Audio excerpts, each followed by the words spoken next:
Isang magandang araw po sa inyong lahat, mga minamahal kong mga magulang at mga kapatid sa Panginoon. Minsan pa ito ang inyong lingkod, si Pastor Ruel Camia po, mula po dito sa Winnipeg, Manitoba, Canada, para po sa ating pag-aaral ng salita ng Diyos ngayong umaga. Welcome po sa Tinig ng Pag-asa. Araw po ng Lunes at ang ating pong pag-aaral ay pagpapatuloy sa parable of the Lord Jesus Christ. At ang ating topic for today ay the parable of the two sons. Matatagpuan po natin ito sa Matthew 21:28 hanggang 32. Subalit bago natin basahin ang mga talatang ito, nais ko po munang magpasalamat sa inyo sa lahat ng inyong naging pagbati. Sa kaarawan ng inyong lingkod kahapon, maraming pong salamat sa mga prayers, sa mga wishes, at sa maraming mga pagbating aking tinanggap. Yung hindi ko po nasagot, huwag niyo pong isiping hindi ko nabasa ang inyong mga pagbati. Nabasa ko pong lahat. It so happened na napakadami po ay talagang iniisa-isa ko pong sagutin ngayon. So, pag may pagkakataon ay akin po kayong pasasalamatan sa social media, pero ganun pa man, ipinapaabot ko na po dito sa inyo ang aking taos-pusong pasasalamat. Bumabati rin po ako sa aking panganay na anak. Kaarawan niya po naman ngayon. We celebrate birthdays one day apart. Ako po ay March 29. Yung birthday naman ng panganay ko na si Yenyen ay March 30. 30 years old na po yung aking panganay. At happy birthday, anak. May the good Lord bless you more. Happy years, happy marriage, happy family life, and may you enjoy the life that you have, at ganun din lumago ka sa kalusugan at sa pananampalataya sa ating Panginoong Diyos. So magpapatuloy tayo. Ang ating topic, the parable of the two sons. At natin po itong basahin, samahan niyo po ako sa pagbasa. What do you think? There was a man who had two sons. He went to the first and said, "Son, go and work today in the vineyard." "I will not," he answered. But later he changed his mind and went. Then the father went to the other son and said the same thing. He answered, "I will, sir." But he did not go.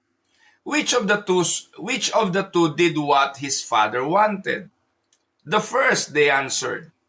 They said to them, "Truly," or Jesus said to them, "Truly, I tell you, the tax collector and the prostitutes are entering the kingdom of God ahead of you.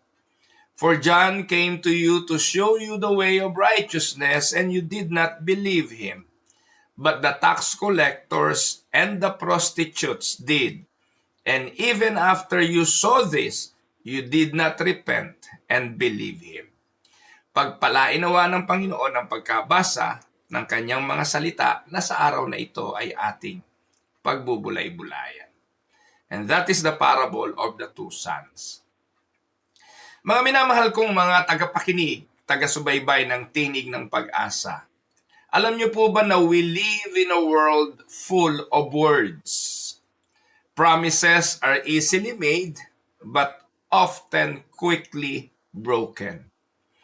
Gaano karami ang mga kasal na nangyari, nagsumpaan, may pag-ibig, may kilig, magkahawak ang kamay, saksi ang maraming mga tao at sinasabing saksi ang Diyos na nagsusumpaan na tutuparin ang mga pangako at sumpaan, and yet, hindi nagtagal, nauwi din sa hiwalayan.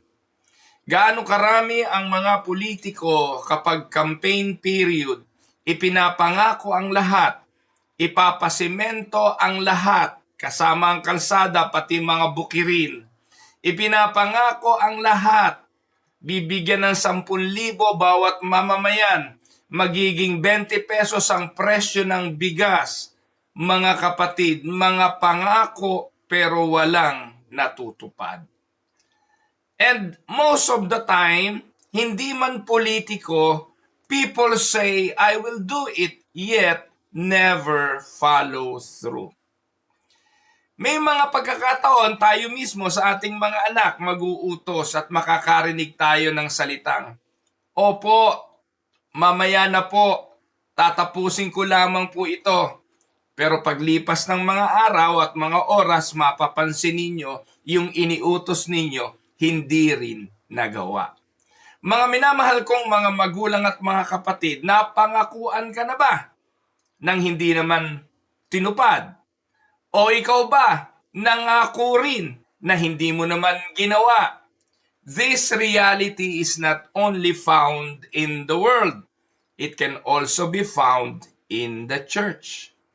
Jesus in our passage today confronts a dangerous spiritual condition. Ano yung dangerous spiritual condition na yon? Empty profession without true obedience. And that is the conditions of many so-called believers of today. Susunod, susunod, susunod, pero hindi naman tinototoo. So this parable was spoken to the chief priests and elders, religious leaders who appeared righteous outwardly but whose heart were far from God. Huwag niyong kakalimutan, lagi na at paulit-ulit ko sinasabi, pag nag-aaral tayo ng parable, tinitingnan natin kung kanino ito sinabi. At anong dahilan ba't ito sinabi?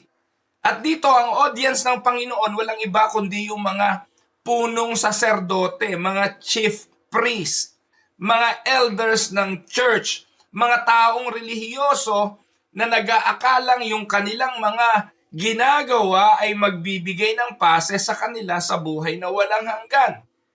At sa kanila ipinatungkol ng Panginoon ang parable of the two sons. Sa parable na ito, though a simple story of two sons, Jesus exposes the difference between true repentance and false religion.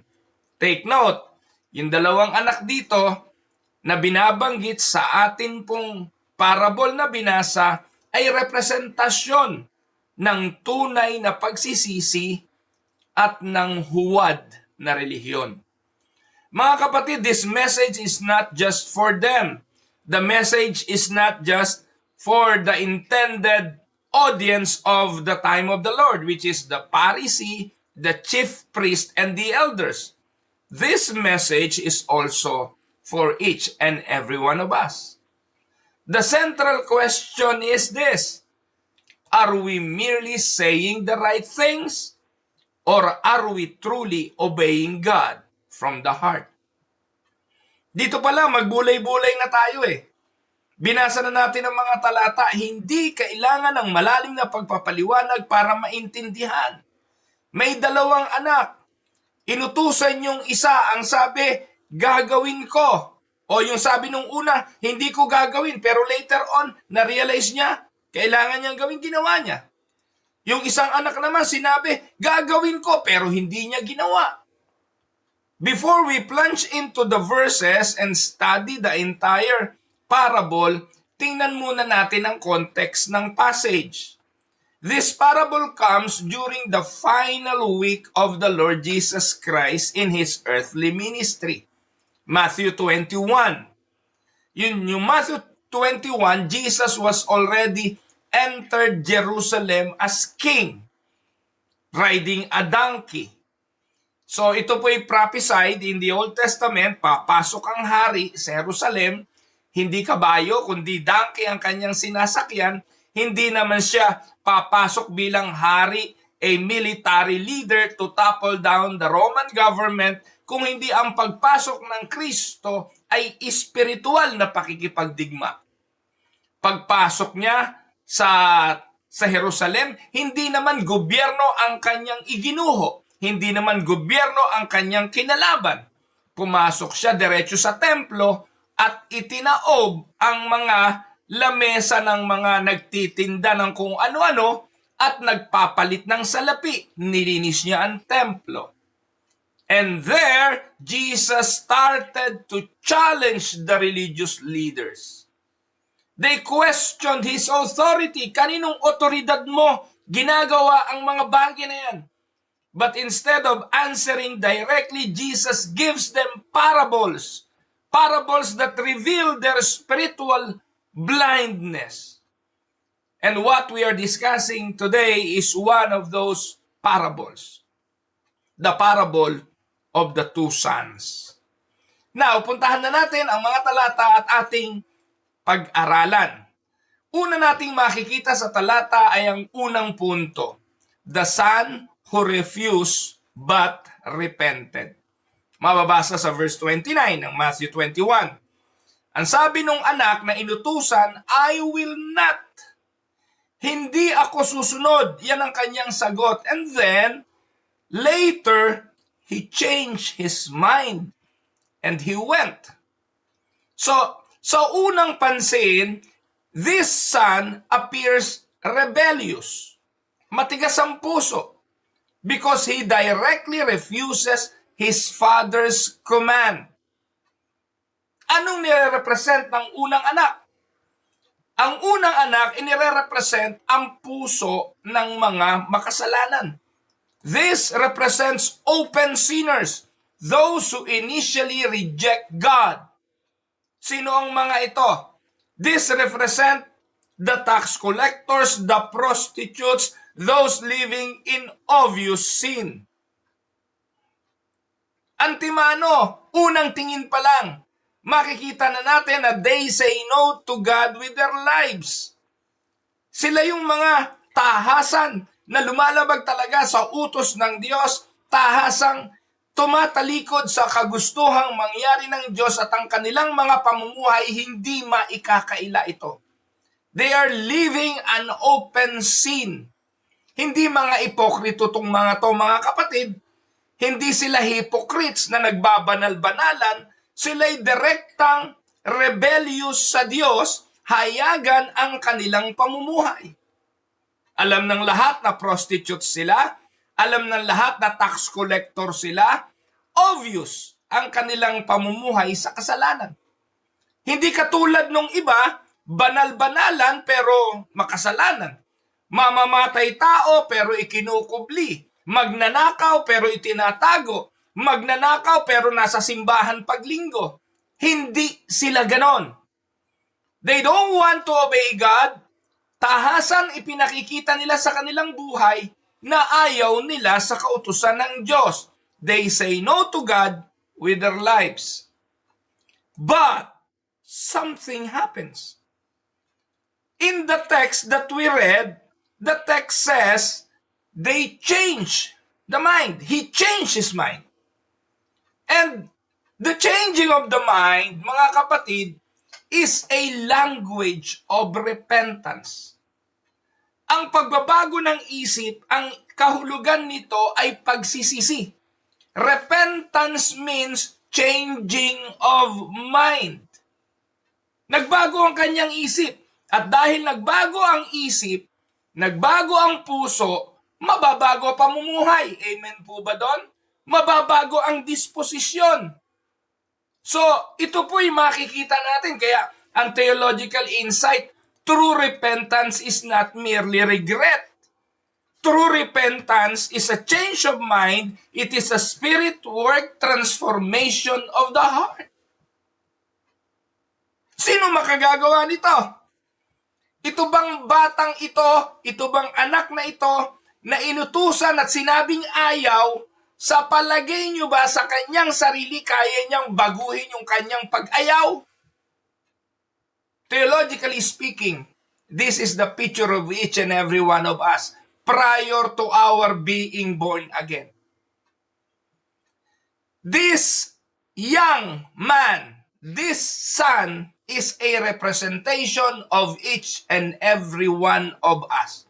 We may not be a tax collector, we may not be a prostitute, we may not be a murderer, we may not sin the same as what Jesus is mentioning here. Pero lahat tayo dati, alipin ng kasalanan at ang nasusunod sa ating mga buhay ay ang kasalanan. Tanong, bakit nagbago ng pag-iisip? Bakit all of a sudden merong naging change of heart, change of mind? Sino bang gumagawa nito? Mga kapatid, ito tandaan ninyo. True repentance is not merely regret. It is the work of the Holy Spirit, and it is granted by God. Ano sabi ng Acts 11:18? When they heard this, they had no further objections, and praised God, saying, "So then, even to Gentiles, God has granted repentance that leads to life." In the book of Acts chapter 11 verse 18, yung nakarinig ng Ebanghelyo, wala nang magagawang objection. Bakit? Ang Diyos kasi ang maglalagay sa kanilang mga puso ng pagsisisi, at ang pagsisising ito will lead to a different path in life. It is God who granted repentance. Kaya kung sa ating mga sarili, kahit anong tumbling natin, hindi tayo magbabalik loob sa Diyos. Kahit anong pangungumbinsi sa atin, hindi natin kaya kung tao din lang ang kukumbinsi at kung tayo din lang ang gagawa ng pasya. Kailangan natin ang kapangyarihan ng Santong Espiritu na siyang nagkakaloob ng pagsisisi at ng transformation na ito. At ang tawag doon, regeneration o pagiging born again. And that change of heart and that being born again, that is being granted by God, leads to real change. 2 Corinthians 7:10, godly sorrow brings repentance that leads to salvation, and leaves no regret, but worldly sorrow brings death. Etong kaibahan ng emosyon lang eh. Yung mga iyakan ng iyakan paglinggo, tulo sipon, tulo luha, pero emosyon lang, ang tawag doon ay worldly sorrow kasi bunga lang yon ng magandang musika, ng pang-iengganyo, ng magandang pangungusap ng pastor. Pero kung ang sorrow ay godly, galing sa Diyos, hindi nga kailangan ng pagtangis, hindi kailangan ng pagtulo ng luha. Ang importante ron, pagbabago ng puso. Minsan nga, walang emosyon eh. Pero may pagkurot ng Espiritong Banal na hahamon sa iyo na magsisi ng kasalanan. At ito ang magdadala ng kaligtasan. So itong batang ito na binabanggit sa ating mga talata, the first son, this son did not remain in rebellion. He turned and obeyed. So imagine a prodigal child who says, "I want nothing to do with your or with my family." And he leaves. But later, broken, humbled, he returns and begins to live in obedience. This is the story of many believers. They were once far from God, became enemy of God, but by grace, they repented. And they received the grace of salvation. Kaya in application, have you said no to God in your past? Ang magandang balita nito, repentance is always possible through Christ. It is not how you started. It is whether you repent and obey. Amen? Now, puntahan natin ang point number 2. The son who promised but disobeyed. Sino tong mga to? Matthew 21 verse 30, ang sabi, "Then the father went to the other son and said the same thing. He answered, 'I will, sir.' But he did not go." So sino ito? This son is outwardly respectful. Gumamit siya ng kataga ng paggalang, sir. Hindi nga binanggit siya ng unang anak. Pero dito makikita mo ang anak na ito ay may paggalang sa kanyang ama. Nang sinabi sa kanya ng ama ko ano ang dapat gawin, ang sagot ng anak, opo. Kung sa Tagalog, namumupo pa eh. Opo, gagawin ko po. Kung anong gusto nyo po. Outwardly, this son was respectful. He speaks politely. He appears obedient. But in reality, he does nothing. Sino ang representasyon ng anak na ito? So this boy or this young son represents religious hypocrisy. People who say the right things. They know amen, they know hallelujah, they know praise the Lord. They know those spiritual jargons. They raise their hands probably in singing praises to the Lord. They probably give like the Pharisee. They prayed like the Pharisee. They attend church. They know theology. They know the creed. They can recite the Apostles' Creed, but do not obey God. Mga kapatid, sa Reformed theology, we affirm that true faith is never alone. Yes, we are saved by grace alone, by faith alone. Take note, the faith that saves, true faith that saves, is never alone. True faith is always accompanied by obedience. Katulad ng sinabi ni Santiago, Santiago 2:17, in the same way, faith by itself, if it is not accompanied by action, is dead. Ang anak na ito, katulad ng marami, had profession but without transformation. Amen? This is like a church members who says, I love you, Lord. I serve the Lord. Paglinggo, hallelujah, hallelujah. Paglinggo, purihin, purihin. But does not forgive others, lives in secret sin, has no real submission to Christ.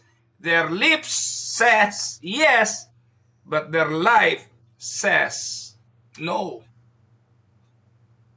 Amen? Kaya no warning ng Panginoong Jesucristo. Jesus here is exposing a terrifying truth. Ano yun? It is possible to look religious and still be lost. And take note, itong mga taong ito na paniwala maging ang kanilang mga sarili na ligtas sila. Kaya nga pagdating ng araw, sasabihin ng marami, Panginoon, Panginoon, sa pangalan mo nangaral kami. Sa pangalan mo nagpalayas nga kami, demonyo eh. Sa pangalan mo gumawa kami ng himala. Pero sasabihin ng Panginoon, magsilayo kayo sa akin. Hindi ko kayo nakikilala. Outwardly, they look okay. But deep inside, no transformation happens. Nasanay lang. Nakadevelop lang ng habit. Habit lang ang magsimba, habit lang ang pumunta sa gawain, habit lang din ang maglingkod kuno, pero hindi bukal sa puso. Hindi dahil sa pagmamahal sa Panginoon, obligasyon lang ng relihiyon. Pinakawalang kwentang buhay, pinakawalang kwentang paglilingkod kasi walang silbi. Amen? Mga kapatid, hindi Pariseo at Iskriba at mga pari ang kausap dito. Tayo rin. Tayo rin ang kinakausap. Now let's go to point number 3. And this is the shocking conclusion. Matthew 21:31. Which of the two did what the Father wanted? Ang sagot ng mga tao, the first. Jesus said to them, truly I tell you, the tax collectors, and the prostitutes are entering the kingdom of God ahead of you. Sino po ang sumagot dito? Yung mga tao na kausap ni Jesus. Sino yung kausap ni Jesus? Yung mga pariseo, yung mga eskriba, yung mga elders, yung mga religious. Tinanong ni Jesus, sino sa dalawang magkapatid? Sino sa dalawang ito? Sa dalawang anak? Ang sumunod sa gusto ng ama? Ang sagot nila, sabay-sabay, yung una. Hindi sinabi ni Jesus, tama kayo. Kundi, in their heart, sinabi ni Jesus, sinasabi ko sa inyo. Yung mga sinasabi ninyong makasalanan, yung mga prostitute, yung mga tax collector, mauuna pa sa kaharian ng Diyos kaysa sa inyo. And this would have shocked the religious leaders. Paano mauuna sa amin yung mga magnanakaw na yan? Paano mauuna sa amin yung mga prostitutes immoral na yan? Ang paniniwala nila walang puwang ang mga yan sa kaharian ng Diyos. Do you remember the prayer of the Pharisee sa Luke chapter 16? Umakyat sila sa templo kasama yung publikano at yung pariseo. Pareho silang nanalangin. Punong-puno ng kumpiyansa yung Pharisee. Sabi niya, Panginoon, ako'y nananalangin, nag-aayuno, nagbibigay sa mga dukha. Hindi ako katulad niyan. Magnanakaw. So in his heart, automatic yung magnanakaw na ito, tong tax collector na ito, walang puwang sa Diyos. But in this passage, Jesus is reiterating something. Jesus is saying, the worst sinners are entering the kingdom while the most religious are being left out. Why? Because the sinners repented and believed while the leaders refused to repent. They saw John the Baptist ministry. They saw lives transformed, yet they remained hardened. Ang katotohanan nga ng mensaheng ito, yung nakapako sa krus na kasama ni Kristo Antimano sa kamatayan ni Jesus, sinama niya yun sa paraiso Nauna pa kaysa doon sa mga alagad na buhay. And who would believe na yung taong yun ay mauuna pa? Magnanakaw. Kriminal. Kaya anong theological insight natin sa parable na ito? This reveals the doctrine of sovereign grace. God saves not the righteous but sinners. Can we say amen? And here we can see that salvation is not based on status. It is not based on how religious you are. It is based on repentance and faith. It also exposes human pride, the greatest barrier to salvation. Amen? Ang mga talatang ating pinag-aaralan ay nagtutulak din sa atin para makita natin si Jesus. This passage ultimately points us to Christ. Jesus is not merely calling for moral improvement. Jesus is calling for true saving faith in Him. Only Christ can change a rebellious heart. Only Jesus Christ can produce genuine repentance. And only Jesus Christ can empower true obedience. Mga kapatid, bibigyan ko lang ng emphasis. We are not saved by obedience, but true salvation always produces obedience. Lagi ko po itong binibigyan ng emphasis. Hindi tayo naligtas sa pamamagitan ng pagsunod. Pero yung kaligtasan, kung totoong tinanggap, magbubunga ng pagsunod. Yung mansanas, hindi naging mansanas dahil namunga ng mansanas. Kahit walang bunga pa, mansanas na yon. At hindi siya magiging mansanas dahil may bungang mansanas. Ang Kristiyanong ligtas, hindi kailangang makita agad sa bunga na ligtas. Pero, yung pagiging ligtas, sigurado later on pag nag-mature, mamumunga ng ang kanyang kaligtasan. I hope I clarify that. And this reminds us of Ezekiel chapter 36 verse 26 hanggang 27. It is God who gives a new heart, and that new heart will causes us to walk in His statutes. Ano sabi ng talata?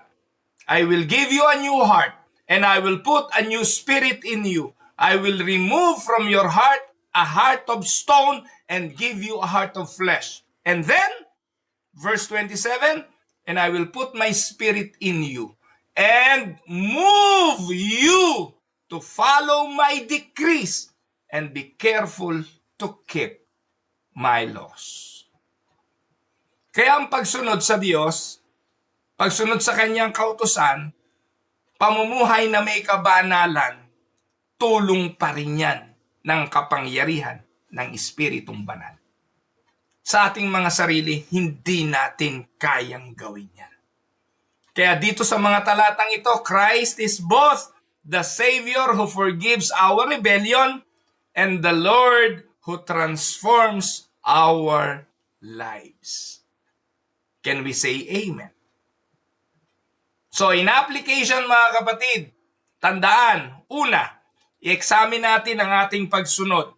Ba tayo sumusunod? Bunga ba to ng kaligtasan o ang kagustuhang maligtas? Kung yung ikalawa ang sagot mo, yari ka. Dahil kahit anong pagsunod ang gawin mo, kung hindi ito bunga ng iyong pagiging ligtas, baliwala yan. Kaya nga itanong natin sa ating mga sarili, am I truly obeying God? Or am I only saying the right things? Tandaan, Christianity is not about appearances. It is about a transformed life. Second point, do not trust religious speech alone. Yung sasabihin ng mga pastor na declare mo lang, Jesus is Lord! Yung mga declaration ng kung ano-ano. Malibang naiintindihan mo yung idinedeclare mo, wala yang silbi. Church attendance is not enough. Bible knowledge is not enough. Saying, Lord, Lord is not enough. What matters is doing the will of the Father. Ginagawa mo ba ang kalooban ng Ama? Point number 3, repent quickly when convicted. Yung unang anak gives us hope. Nung una, he resisted God. Ayaw niya nga eh. Pero kalaunan, somebody changed his heart and he obeyed.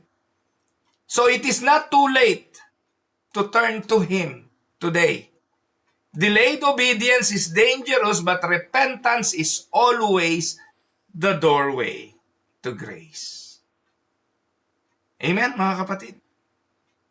To illustrate, 2 people sit in a church, one has a broken past full of sin, but hears the gospel, repents, and follows Christ.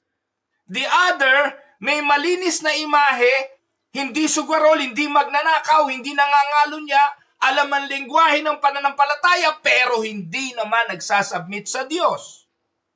Sabi ng Panginoon, the first enters the kingdom ahead of the second. Amen?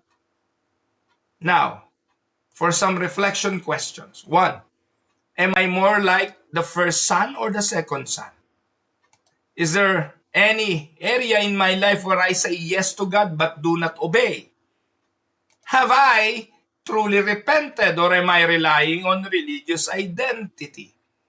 And the last, what is God calling me to obey today? Bilang panghuling habol na paalala, tandaan nyo mga kapatid, God is not impressed by words, He looks at the heart. And let us not be people who merely say, I go, Lord! But let us be people who actually go. Let us be marked by genuine repentance, living faith, and joyful obedience. Manalangin po tayo. Amang banal, we confess that many times we have spoken word of obedience yet failed to live them out. Patawarin mo po kami. Patawarin mo ang aming mga pagiging hipokrito sa iyong harapan. May you grant us true repentance, give us heart that not only hear but obey. May you transform us, O Lord, by your grace through Jesus. Help us to live lives that reflect genuine faith, faith that works, faith that obeys, faith that glorifies you. May we not trust in our words, but in Christ alone. And may our lives bear the fruit of that saving grace. In Jesus' name we pray. Amen and amen. Pagpalain po kayo ng Panginoon. Ito po ang inyong lingkod, si Pastor Ruel Camia mula dito sa Winnipeg, Manitoba, Canada para sa pag-aaral ng salita ng Diyos ngayong umaga dito po sa Tinig ng Pag-asa. God bless mga kapatid.